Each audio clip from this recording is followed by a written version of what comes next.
আপনারা হজ করতে চান? আরে ভাই বলুন না, একটু কথা বলুন না। প্রত্যেকেরই মন চায় হজ করতে। তো হজে যেতে গেলে তো টাকা লাগবে। আপনার তো মনটা আছে যাওয়ার। দেখবেন দেখবেন একটা ঘটনা বলবো, শুনলে চমকে যাবেন। হজে না গিয়ে হজ কবুল হয়ে গেছে। কি হজে না গিয়ে তার হজ আল্লাহর দরবারে কবুল হয়েছে। শুনে নিন এখানে ভালো করে, সংক্ষেপে বলছি বোঝার জন্য, একদম সংক্ষেপে। ওই এক্সাম্পলটা আনলে তবে বোঝাতে পারবো ভালো। লোকটার নাম হলো আব্দুল্লাহ ইবনে মুবারক। কি বললাম বাবা, নামটা একটু বলেন। আব্দুল্লাহ ইবনে মুবারক খুব বড় আলেম, তৎকালীন যুগে বড় আলেম ছিলেন এবং খুব আল্লাহর ওলি লোক ছিলেন। উনি হজে যাবেন, ওনার বন্ধুও যাবেন, দুই বন্ধু একসঙ্গে হজে যাবেন।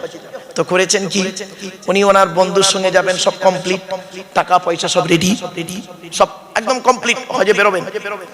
এমত অবস্থায় উনি করলেন কি, ওনার ছোট ছেলেটা কাঁদতে কাঁদতে আসছে। উনি বলছেন, বাবা তুমি কাঁদছো কেন দুপুরবেলা, কি হয়েছে?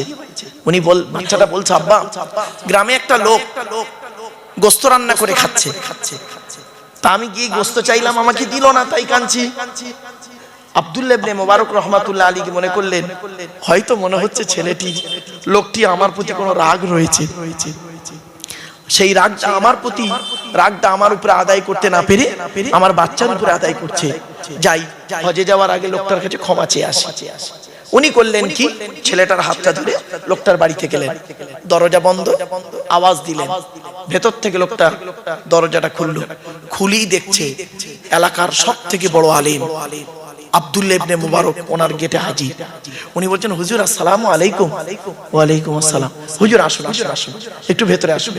বলছে, না বাবা আমি ভেতরে যাব না, একটা কথা বলবো। বলছে কি? বলছে, এই বাচ্চাটা আমার বাচ্চা, তুমি জানো? তো বলছে, জি জানি তো হুজুর, আপনার বাচ্চা জানি। ও তুমি জানো? জি। তুমি আজকের বাড়িতে গোস্ত রান্না করে খাচ্ছ? বলছে, জি। আমার এই বাচ্চাটা তোমার কাছে একটু গোস্ত চেয়েছিল। তা বলছে, জি। তা বাবা, একটা বাচ্চাকে একটু গোস্ত দিলে ক্ষতি কি ছিল? তখন লোকটা ঝরঝর করে কাঁদছে, চোখ থেকে পানি পড়ছে। বলছে, বাবা কাঁদছো কেন? তখন কেঁদে কেঁদে লোকটা বলছে, হুজুর আজ 3 দিন হলো আমার বাড়িতে রান্না হয়নি। 3 দিন হলো বাড়িতে রান্না হয়নি। কচি কচি বাচ্চারা অনাহারে আছে। আজ সকালবেলা কাজে গিয়েছিলাম, দুপুর হয়ে গেছে, কোনো কাজ পাইনি। তাই আমি একটা বাপ, তো বুকটা ফেটে যাচ্ছে, খালি হাতে বাড়ি যাই কি করে। খুব চিন্তা করছি কি করে খাবো, বাচ্চাদের মুখের পানি চেয়ে। আমি তো একটা বাপ। রাস্তায় আস্তে আস্তে দেখতে পাচ্ছি রাস্তার ধারে একটা মরা হালাল প্রাণী, কি বললাম, মরা হালাল প্রাণী পড়ে আছে। আমি চারিদিকে দেখলাম, ছুরি নিয়ে ওই মরা প্রাণীর গোস্ত কেটে নিলাম। কেটে নিয়ে বাড়িতে এসে রান্না করে খাচ্ছি। মরা প্রাণীর মাংস কোরআনে আল্লাহ হারাম বলেছেন, তবে কাদের জন্য হালাল জায়েজ? অসহায় ব্যক্তির জন্য। কিছু বুঝতে পারছেন? অতএব হুজুর আমি তো অসহায় নিরুপায়, আমার জন্য মরা প্রাণীর গোস্ত খাওয়াটা হালাল, কিন্তু আপনি তো হাজী সাহেব হজে যাবেন, আপনার বাচ্চার জন্য এই মরা প্রাণীর গোস্ত খাওয়া হারাম। অতএব আমি যখন দেখলাম আপনার বাচ্চা এটা, তখন আমি কি করে আপনার বাচ্চাকে হারাম খাবারটা খেতে দিই? এই জন্য হুজুর বাচ্চাটাকে দিইনি, তাড়িয়ে দিয়েছি, একটু রাগ করেছি, তাই কেঁদে কেঁদে আপনার কাছে অভিযোগ করেছে। তো হুজুর মরা প্রাণীর গোস্ত আপনার বাচ্চাকে না দিয়ে যদি বড় অপরাধ করে থাকি, আল্লাহর রাস্তে আপনি আমায় মাফ করে দিন, আল্লাহর রাস্তে মাফ করে দিন। আব্দুল্লাহ ইবনে মুবারক রহমাতুল্লাহ আলাইহির চোখ থেকে ঝরঝর করে পানি পড়ছে। বলছে, বাবা দাঁড়াও দাঁড়াও বাবা, আমি আসছি, দাঁড়াও আমি আসছি। সোজা বাড়ি গেলেন। বাড়িতে গিয়ে হজে যাওয়ার যত টাকা ছিল সমস্ত টাকা এনে ওই লোকটাকে দিয়ে বলছে, বাবা এই নাও, আমি হজে যাওয়ার সমস্ত টাকা তোমাকে দিয়ে গেলাম, তুমি ব্যবসা করো, বাচ্চাদেরকে নিয়ে খাও, আমার জন্য দোয়া করো, আমি এবছর হজে যাব না, আমার হজে যাওয়ার টাকাটা তোমাকে দিলাম। তো বছর ইনি হজে গেলেন না। ওনার বন্ধু কিন্তু হজে চলে গেছে। ওনার বন্ধু হজ করে বাড়ি ফিরেছে। ফিরে আব্দুল্লাহ ইবনে মুবারকের সঙ্গে দেখা করতে এসেছে। এসে বলছে, আসসালামু আলাইকুম। ওয়ালাইকুম আসসালাম। বলছে ভাই আপনি কবে হজ থেকে ফিরলেন? তো আব্দুল্লাহ ইবনে মুবারক রাহমাতুল্লাহ আলাইহি কি বলছে জানেন? ভাই আমি এবছর তো হজে যেতে পারিনি, আমার হজের টাকাটা একটা গরিব ভাইকে দান করে দিয়েছি গ্রামে, হজে যেতে পারি। তখন বন্ধু বলছে আপনি আমার সঙ্গে মিথ্যা কথা বলছেন, প্লিজ মিথ্যা কথা বলবেন না। বলছে সে কি, আমি যেতে পারিনি ভাই, আল্লাহর কসম করে বলছি হজে যাইনি। বন্ধু কি বলছে শোনো, আল্লাহর কসম করে বলি আমি হজ মুবারকে গিয়ে কাবা শরীফ যখন তওয়াফ করছি আমি নিজে চোখে দেখতে পাচ্ছি আমার আগে আগে আপনিও কাবা শরীফ তওয়াফ করে যাচ্ছে। শুধু তাই নয়, সাফা মারওয়া দৌড় করছি, মিনা মুজদালিফায় যাচ্ছি, যেখানেই যাচ্ছি হজরে আসওয়াদে চুমা দিতে যাচ্ছি, সেখানেই দেখছি আমার আগে আপনি চুমা দিয়ে বেরিয়ে যাচ্ছেন, ভিড়ের মাঝে কথা হচ্ছে না। এমন কি রাসূলের রওজা মোবারকে গিয়ে যখন আমি সালাম দিচ্ছি দেখতে পাচ্ছি আমার আগে আগে আপনি সালাম দিয়ে বেরিয়ে যাচ্ছেন। আমি মনে মনে ভাবলাম কি এমন অপরাধ করেছি তাই হজ থেকে ডাইরেক্ট আপনার কাছে এসেছি। সঙ্গে সঙ্গে আব্দুল্লাহ ইবনে মুবারকের চোখ থেকে ঝরঝর করে পানি পড়ছে। সেই রাতে আব্দুল্লাহ ইবনে মুবারক রাহমাতুল্লাহ আলাইহি স্বপ্নে দেখছেন একজন ব্যক্তি ওনাকে বলছেন, এই আব্দুল্লাহ ইবনে মুবারক এবছর তুমি হজে না গিয়ে হজের টাকাটা একটা গরিবকে দান করার কারণে আল্লাহ খুশি হয়ে তোমার হজকে আল্লাহ কবুল করে নিয়েছে। কি বুঝলেন? আপনি তো হজে গিয়েছেন লোকের টাকা মেরে, তাই না? রাগ করবেন না, লোকের টাকা মেরে হজে গিয়েছেন, ছি ছি ছি ছি ছি। আর উনি হজে না গিয়ে কবুল করেছেন হজ। বাড়ি থেকে ভাববেন। এজন্যই বলেছিলাম প্রিয়জন, বল বল বল বল, প্রয়োজন। বাড়ি থেকে ভাববেন। কি ভাবলেন বাপেরা? আজ আমাদের আফসোস কোথায় জানেন বাপ? আপনাদের কাছে আমি করজোড়ে নিবেদন করে যাচ্ছি, কোরআনের আলোচনা হলো পৃথিবীর সর্বোৎকৃষ্ট আলোচনা। আচ্ছা বাপেরা, আপনারা জান্নাতের আশা করেন? আরে ভাই বলুন না, জান্নাত কার আশা করেন? হয়ে গেছে। আপনি আল্লাহকে ভালোবাসেন? আরে ভাই বলুন, আল্লাহ কি আপনাকে ভালোবাসে? বাস আপনি যেদিন বুঝতে পারবেন আল্লাহ আমাকে ভালোবাসে সেদিন আপনার জীবনটা সার্থক। আপনি নবীকে ভালোবাসেন, নবী কি আপনাকে ভালোবাসেন? ওই খবরটাই। এই যুবক ছেলেরা, তুমি শাহরুখ খানকে ভালোবাসো না? শাহরুখ খান কি তোমার ভালোবাসে? ওই খবরটা। চলো না গিয়ে আল্লাহর নবী বললেন ইন্নাল জান্নাতা তাশতাকু ইলা খামসাতি নাফার, জান্নাত 5 শ্রেণীর মানুষের জন্য আশা করে। 1 নাম্বার হলো তালিয়াল কোরআন, প্রতিদিন কোরআন তেলাওয়াতকারী মানুষের জন্য জান্নাত আশা করে। 2 নাম্বার হলো ওয়াহাফিজিল লিসান, জবানকে হেফাজতকারী মানুষের জন্য জান্নাত আশা করে। 3 নাম্বার হলো ওয়ামুতিমিনি জিআন, ক্ষুধার্তকে খাদ্য দানকারী মানুষের জন্য জান্নাত আশা করে। গরিবকে খাওয়াবেন, আল্লাহ তো অর্থ দিয়েছে, টাকা খরচা করার জায়গা পান না, গরিবকে খাওয়াবেন, বাপের নামে মায়ের নামে 2টো ফকির খাইয়ে দেবেন। 4 নাম্বার হলো অমুকসিল উরিয়ান, বস্ত্রহীনকে বস্ত্র দানকারী মানুষের জন্য জান্নাত আশা করে। আমার বাপেরা, কথাটা শুনতে হয়তো খারাপ লাগছে আপনাদের, ঠান্ডা এখনো রয়েছে, যায়নি। 10টা কম্বল কিনে গরিবকে দান করলে, 10টা কাপড় কিনে গরিবকে দান করলে জান্নাত আশা করে ওই ব্যক্তির জন্য।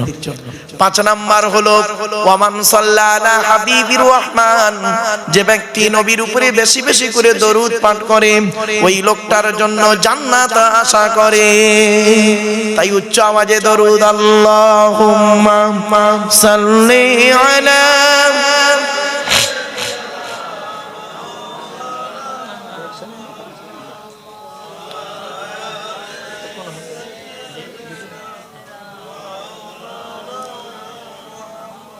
আসলে কি জানেন, শেষ দিনের শেষ রাতে শেষ লগ্নের জলসা তো, এই জন্য আপনাদের আমি অনুরোধ করছি জলসা যখন দেবেন দয়া করে রাত 12টার উপরে যাবেন না। 12টার পরে না মানুষের ওয়াজ শোনার মেন্টালিটি ভালো থাকে না। কথা বুঝতে পারছেন? যদি আপনাদের খুব এ যায় 11টা থেকে 12টা করবেন, এর বেশি যাবেন না। একটা বক্তা আনবেন, ব্যাস দুদিনে 2টো বক্তা করবেন, 3 ঘন্টা করে হয়ে যাবে, 9টা 12টা হয়ে গেল। কিছু শিখতে পারবেন, জানতে পারবেন, বুঝতে পারবেন। আর শর্ট টাইমের ভিতরে কোনটা বলি কোনটা ছাড়ি এরকম মনে হচ্ছে। আমার বাপেরা কথাগুলো একটু মূল্যায়ন করুন। চলুন। আচ্ছা, মা বোনেদের বসার জায়গা আছে ভাই? না, যাই হোক, মা বোনেদের কাছে আওয়াজ যাচ্ছে। মা বোনেরা অনুরোধ করে বলে যাচ্ছি, মা বোনদেরকে আমি কয়েক কটা কথা বলে যাব, গুরুত্বপূর্ণ কথা। এই কথাগুলো আপনারা মাথায় রাখুন মায়েরা বোনেরা। কি 1 নাম্বার শোনো। আল্লাহর নবী একদিন সাহাবীদেরকে বলছেন, তোমাদের বাড়িতে কয় শ্রেণীর মেয়ে ছেলে আছে গো? সাহাবীরা বললেন, হে নবী, আমাদের বাড়িতে 4 শ্রেণীর মেয়ে ছেলে আছে। কে কে? মা, বোন, মেয়ে, বউ, 4 শ্রেণীর। নবীজি বললেন, কি করে বুঝবে ওরা জান্নাতি না জাহান্নামী? বলুন আপনারা, কি করে বুঝবেন আপনার স্ত্রী, আপনার মা, বোন, মেয়ে, বউ জান্নাতি না জাহান্নামী? নামাজ পড়ে বলে, রোজা রাখি বলে? না। আল্লাহর নবী সাহাবীরা পুরো চুপ। নবীজি বললেন, শোনো, যে সমস্ত মেয়েদের মধ্যে কমসে কম 6টা অভ্যাস পাবে, কটা 6টা অভ্যাস যে মেয়ের মধ্যে থাকবে, ওই মেয়ে ছেলে যত নামাজ পড়ুক, রোজা রাখুক, হজ করুক, জাহান্নামী। কি 1 নাম্বার, ওই মেয়ে ছেলে নামাজ পড়ে রোজা রেখে জাহান্নামায় যাবে যে মেয়ে ছেলে তার স্বামীর সঙ্গে যখন কথা বলে মেজাজ দিয়ে কথা বলে। অনেক মা বোন আছে দেখবেন, স্বামীর সঙ্গে কথা বলে, পাড়ার লোকের সঙ্গে কথা বলে মিষ্টি ভাষায়, আর স্বামীর সঙ্গে যখন কথা বলে মেজাজ দিয়ে। জানি না কেন, হয়তো হতে পারি স্বামী গরিব ঘরের সন্তান, ও হয়তো মেয়েটা হয়তো ধনী ঘরের মেয়ে, হতে পারে স্বামীটা হয়তো গায়ের রং কালো, মেয়েটার গায়ের রং অতি সুন্দর, হতে পারে স্বামীটা হয়তো 8 ফেল, মেয়েটি হয়তো MA পাস, জানি না। এই জন্য আপনাদেরকে বলে যাচ্ছি, পুরুষ 4 জনকে খুশি করলে জান্নাতি। কজন? আপনি এখানে বসে বসে ভাবুন, 4 জনকে পৃথিবীতে খুশি করুন, আপনি জান্নাতে যাবেন। 4 জনকে খুশি করুন। 1 নাম্বার, আপনি আপনার রব আল্লাহকে খুশি করুন, অর্থাৎ কোরআন মোতাবেক জীবন যাপন করুন। কোরআনে যেটা হারাম বলেছে বর্জন করুন, হালালটাকে গ্রহণ করুন। 2 নাম্বার, পুরুষ আপনি আপনার নবীকে খুশি করুন, অর্থাৎ নবীর হাদিস মোতাবেক, সুন্নাহ মোতাবেক জীবন যাপন করুন। নবী যেভাবে খেয়েছেন আপনি সেইভাবে খান, নবী যেভাবে চলাফেরা করেছেন সেইভাবে চলাফেরা করুন। ব্যাস। 3 নাম্বার, পুরুষ আপনি আপনার জন্মদাতা বাপকে খুশি করুন। 4 নাম্বার, পুরুষ আপনি আপনার পেটে ধরা মাকে খুশি করুন। এজন্য বলতে গিয়ে একটা কথা বলি, আগে ভালো ছেলে হন, পরে ভালো জামাই হবেন। আমরা ভালো জামাই হতে পেরেছি, ভালো ছেলে হতে পারিনি। ঠিক না বেটি? আমার শ্বশুর লোককে বলে আমার জামাই খুব ভালো, আমার শাশুড়ি লোককে বলে আমার জামাই খুব ভালো, আর আমার জন্মদাতা বাপটা কি বলে শুনবেন? ওকে জন্ম দিয়ে পাপ করেছি। পেটে ধরা মাটা কি বলে শুনবেন? পেটে ধরে ভুল করেছি। কেন? কি এমন কাজ করলেন যে মা 10 মাস 10 দিন গর্ভে ধারণ করলো, দুনিয়ার মুখটা বড় কষ্ট করে দেখালো, শীতকাল, বর্ষাকাল, গ্রীষ্মকাল কোনো কালকে দেখলো না, আমার পেশাবের উপর আমার মা শুয়ে আমাকে তার বুকের উপরে স্থান দিল। কি এমন কাজ করলেন? কার মাধ্যমে করলেন? 75 বছরের বুড়ো বাপটা 50 বছরের ছেলেটাকে আর আব্বা বলে ডাকে না। মনে রাখবেন, 75 বছরের বুড়ো বাপ যখন 50 বছরের ছেলেটাকে একবার আব্বা বলে ডাকবে, মনে রাখবেন ওই 75 বছরের বুড়ো বাপের আব্বা ডাকটা হলো আল্লাহর আরশে আজিমের ডাক। দেখেছেন কোনদিন? বাড়ি থেকে ভাববেন টাকা পয়সা খরচা করবেন কার পিছনে বেশি? কোরআন বলছে ইয়াসআলুনাকা মাযা ইউনফিকুন, নবী তোমাকে ওরা প্রশ্ন করছে টাকা পয়সা কোথায় ব্যয় করলে আল্লাহ খুশি হবে। কুল মা আনফাকতুম মিন খায়রিন ফালিল ওয়ালিদাইনি ওয়াল আকরাবিন, টাকা পয়সা সর্বপ্রথম তোমরা খরচা করবে, তোমরা তোমাদের বুড়ো বুড়ি বাম্মার পিছনে ব্যয় করবে, আল্লাহ খুশি হয়ে যাবে। বাপের ভাত দেয় না, মায়ের ওষুধ কেনার পয়সা দেয় না, শাশুড়িকে হজে নিয়ে যাচ্ছে। ছি ছি ছি ছি, অভদ্র কোথাকার। বাড়ি থেকে ভাবলেন। এরপরে আসছি, চারজনকে খুশি করুন, আপনি জান্নাতে যাবেন। মা তার ছেলেকে, শুনে নিন, মা তার ছেলেকে খুব বেশি হলে, মা তার ছেলেকে কত দূর তোলে বলুন? আমার দিকে তাকান, এত দূর, ঠিক না বেটি? আমাদের মা আমাদের নিয়েছে কত দূর? বুকের উপরে এত দূর নিয়েছে, এর বেশি আর তুলতে পারে না মা, এইটুকু। আর বাপ তার ছেলেকে প্রথমে কাঁধে তোলে। বাপ বলতে চায়, বেটা আমি গরিব বলে লেখাপড়া শিখতে পারিনি, তুই আমার ছেলে, তুই আমার থেকে আরো বেশি দূরে লেখাপড়া শেখ। তারপরে বাপ কি করে জানেন? ছেলেটাকে মাথায় তুলে নিয়ে বলে, বেটা আমি তো অনেক দূরে দেখতে পাইনি, তুই আমার মাথায় বসে উজ্জ্বল ভবিষ্যৎ তুই দেখ, আমি খুশি হয়ে যাব। বাড়িতে গিয়ে দেখবেন বাপের আলমারিতে না জামা ভালো নেই, মায়ের আলমারিতে 4-5টা শাড়ি পাবেন। মায়ের শাড়িরা মেয়েরা পরে, কিন্তু বাপের পাঞ্জাবি ছেলেকে পরতে দেখেছেন? বলুন বলুন বলুন বলুন। বাপের পাঞ্জাবি থাকে না। যারা বাপ হয়েছে তারা বুঝতে পারছে বাপের পাঞ্জাবি থাকে না। বাপ শুধু কি মনে করে, আমার ছেলে মেয়ে পড়লে আমি খুশি, আমার বউ পড়লে খুশি। হায় রে হতভাগা মুসলমান, এই ওয়াজ শোনার লোকের অভাব, এই ওয়াজটা শোনার লোকের অভাব, আওয়াজ শোনার লোকের অভাব নেই। এখানে বসে বসে ভাবুন, সত্যি কথা বলুন তো দেখি, দয়া করে একবার হাতটা তুলে দেখান তো দেখি, কাদের বাপ মরে গেছে অথবা মা মরে গেছে অথবা বাম্মা মরে গেছে? হাতটা তুলুন না, লজ্জা লাগছে, হাত নামান, হাত নামান। আপনাদের মতো আমি একজন পিতা মাতা হারা সন্তান। 2019 সালে অক্টোবর মাসের 3 তারিখে শুক্রবার বেলা 5:30টার সময় আমি আমার বাপকে হারিয়েছি।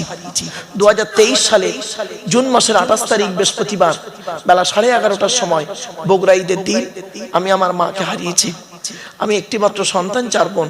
তো আমি আমার বাম্মার জানাজা আমি পড়িয়েছি এবং আমি কবরে নেমেছি। এই পৃথিবীতে আমার মরা বাম্মার মুখ পৃথিবীর লাস্ট শেষ মানুষ যে দেখেছিল সে কে জানেন? আমি।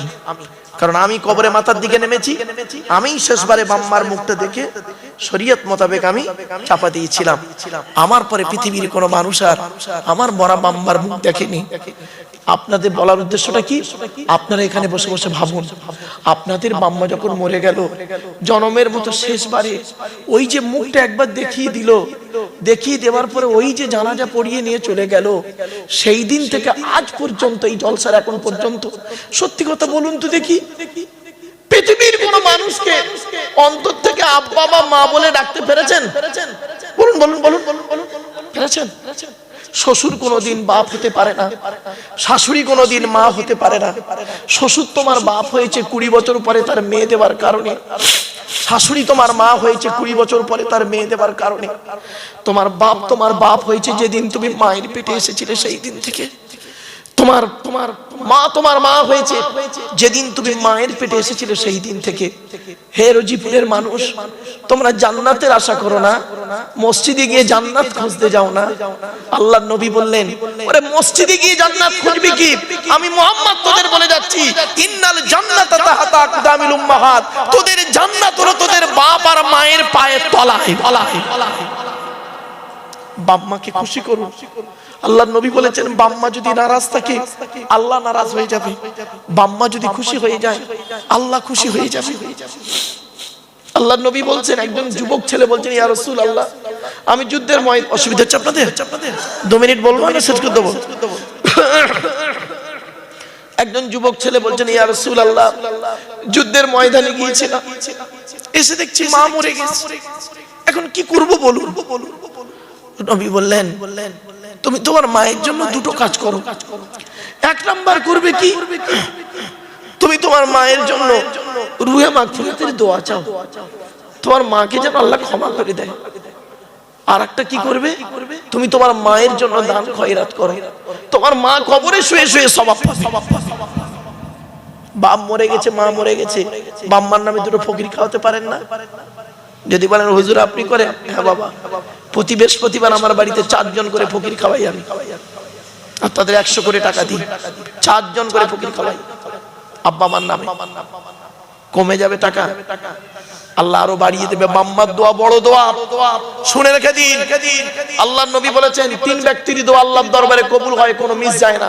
পীর সাহেবের দোয়া কবুল হতে পারে নাও পারে, কোনো গ্যারান্টি নেই।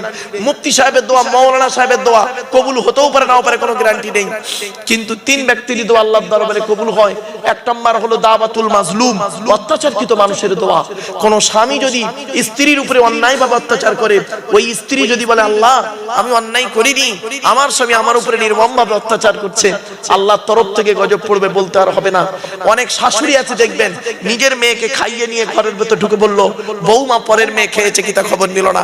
শাশুড়ি মায়েদেরকে বলে যাচ্ছি, মায়েরা মনে রাখবেন, আপনি বৌমা পরের মেয়েকে যদি আপন করতে না পারেন, আল্লাহ আপনারও মেয়ে দিয়েছে, লোকের বাড়ি বৌমা হয়ে যাবে, আল্লাহর তরফ থেকে গজব পড়বে, বলতে আর হবে না। অনেক ননদ আছে দেখবেন, ভাইয়ের কানে কামড়াচ্ছে যাতে ভাই ভাবিকে মারে, এই ধান্দা করে।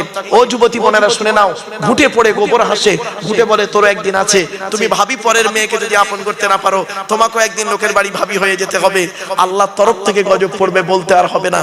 অনেক বৌমাও আছে দেখবেন ডেঞ্জার, স্বামীর ইনকাম বেশি, স্বামীটাকে নিয়ে, ছেলেটাকে মেয়েটাকে নিয়ে খালি আলাদা খাবার ধান্দা করে। একই দিয়ালের এপারে স্বামী স্ত্রী ছেলে মেয়েকে নিয়ে মুরগির গোশত দিয়ে ভাত খায়, আর দিয়ালের ওপারে শ্বশুর শাশুড়ি বুড়ো বুড়ি আলু ভর্তা ডাল খায়। ওই বৌমার একটু বিবেকে বাঁধলো না, আজকের আমার বাম্মা যদি থাকতো আমি গোপনে 1 পিয়ালা তরকারি দিয়ে আসতাম, ওরে বৌমা তুমি মুফতি সাহেবের মেয়ে হও, হাজী সাহেবের মেয়ে হও, তুমি তোমার শ্বশুর শাশুড়িকে যদি নিজের বাম্মার মতো ভক্তি শ্রদ্ধা করতে না পারো, তোমার মতো বৌমাও হলো জাহান্নাম। ইসলাম কোনোদিন এক পেশে কথা বলে না। 2 নাম্বার হলো ওয়াদাবাতুল মুসাফিরিন, মুসাফিরের দোয়া আল্লাহ কবুল করেন। 3 নাম্বার হলো ওয়াদাবাতুল ওয়ালিদি আলা ওয়ালাদিহি, কোন বাপ আর মা যদি নিজের কলিজার টুকরা সন্তানের জন্য দোয়া চেয়ে যায়, বিদ্যুতের থেকে দ্রুত গতিতে বাম্মার দোয়াটা আল্লাহর দরবারে কবুল হয়ে যায়। একজন ব্যক্তি বললেন, হে নবী আমার বাম্মা দুজনেই মরে গেছে, আমি এখন কি করব? আল্লাহর নবী বলেন, মান যারা কবরা আবাওয়াইহি আও আহাদিহিমা ফি কুল্লি জুমআতিন গুফিরা লাহু ওয়া কুতিবা লাহু বারাআ। নবী বলেন, জুম্মার দিনে যদি কোনো ছেলে, কিবার জুম্মার দিনে যদি কোনো ছেলে তার বাপ আর মায়ের কবরটা একবার জিয়ারত করে, ওই ছেলের দোয়ার উসিলায় বাম্মার কবরটাকে আল্লাহ পাক আলোয় আলোকিত করে দেয়। মাসে যদি 4টে শুক্রবার হয়, বছরে হয় 4 বার 48, 8 বার যান। আপনি যদি আপনার বাম্মার কবর জিয়ারত না করেন, তাহলে মনে রাখবেন আপনি মরে গেলে আপনার ছেলে আপনার কবরে যাবে, নিয়ে আশা করলেন কিভাবে? আপনি আপনার বাম্মার জন্য যদি দান খয়রাত করেন না করেন, আপনি কি করে আশা করলেন আপনি মরে গেলে আপনার ছেলে আপনার নামে দান খয়রাত করবে? আল্লাহ ছাড় দেয়, ছেড়ে দেয় না। মাথায় রাখুন, কথাটা শুনতে হয়তো সাময়িক খারাপ লাগছে বাবা, বাস্তব কথাটা বললাম আপনাদেরকে। চলুন এগিয়ে যাই। এরপরে নবীজি আসছি, মেয়েদের পুরুষ 4 জনকে খুশি করলে জান্নাতি। আরেকটা কথা বলি, পুরুষরা ওরা ওদের শ্বশুর শাশুড়িকে জানা ভক্তি শ্রদ্ধা করে, নারীরা মেয়েরা ওরা যদি ওদের শ্বশুর শাশুড়ির 4 আনা ভক্তি ভালোবাসতো, সংসারটা জান্নাত হয়ে যেত। ঠিক না বেঠিক? সংসারটা জান্নাত হয়ে যেত। এই জন্য আল্লাহর নবী বললেন, যে সমস্ত মেয়েদের মধ্যে 6টা অভ্যাস থাকবে, ওই মেয়ে যত নামাজ পড়ুক, রোজা রাখুক, পর্দা করুক, হজ করুক, তাহাজ্জুদ পড়ুক, জাহান্নামী। 1 নাম্বার, ওই মেয়ে ছেলে জাহান্নামী নারী। আমার মা বোন যারা শুনছেন, মায়েরা বোনেরা, এই গভীর রাতে তাহাজ্জুদের সময় বলে গেলাম, মা কবরে কবে শোবো জানি না, তবে শোয়ার আগে কথাগুলো বলে গেলাম। 1 নাম্বার, ওই মেয়ে ছেলের প্রতি আল্লাহর গজব লানত, যে মেয়ে ছেলে স্বামীর সঙ্গে যখন কথা বলে, মেজাজ দিয়ে কথা বলে। খবরদার মা বোন না, স্বামী নামক বটগাছটা যেদিন মরে যাবে, স্বামী নামক বটগাছটা যেদিন মরে যাবে, সেই দিন আপনি বুঝতে পারবেন কি জিনিস হারিয়েছি, এখন বুঝতে পারবেন না। 2 নাম্বার, নবী বললেন, ওই নারীদের প্রতি আল্লাহর গজব যে নারী স্বামীর দুর্নাম বদনাম অন্যের কাছে করে বেড়ায়। তিন নাম্বার, ওই নারীর প্রতি আল্লাহর গজব, নামাজ পড়ে রোজা রেখে ওই নারী জাহান্নামে যাবে। যে নারী স্বামী থাকতে অন্য পুরুষের সঙ্গে পরকীয়ায় লিপ্ত হয়। অনেক মা বোন এমন আছে, বাস্তব কথা বলছি বাবা। চলেন, চার নাম্বারটা খুব ইম্পর্টেন্ট। নবী বললেন কি? ওই নারীর প্রতি আল্লাহর গজব, জাহান্নাম। যে মেয়ে ছেলে বিনা কারণে স্বামীর বিছানা ছেড়ে দিয়ে অন্য বিছানায় রাত কাটায়, কি ভাবছেন আপনি? পাঁচ নাম্বারটা খুব ইম্পর্টেন্ট। কি? ওই নারী জাহান্নামে যাবে যে নারী স্বামীর পরিবারের সঙ্গে খারাপ আচরণ করে। স্বামীর পরিবারকে, স্বামীর বাপ, স্বামীর মা, স্বামীর ভাই, স্বামীর বোন। অনেক মা বোন আছে দেখবেন স্বামীকে খুব ভালোবাসে, স্বামীর বাপ ভাইকে দেখতে পারে না। ওর বাপ ভাই এলে দেখবেন কত ভক্তি শ্রদ্ধা চলে, আর স্বামীর বাপ ভাইয়ের প্রতি কোনো গুরুত্ব নেই। ও নারী জাহান্নামী নারী। ছয় নাম্বার হলো ওই নারীর প্রতি আল্লাহর গজব, জাহান্নামে যাবে ওই নারী নামাজ পড়ে রোজা রেখে।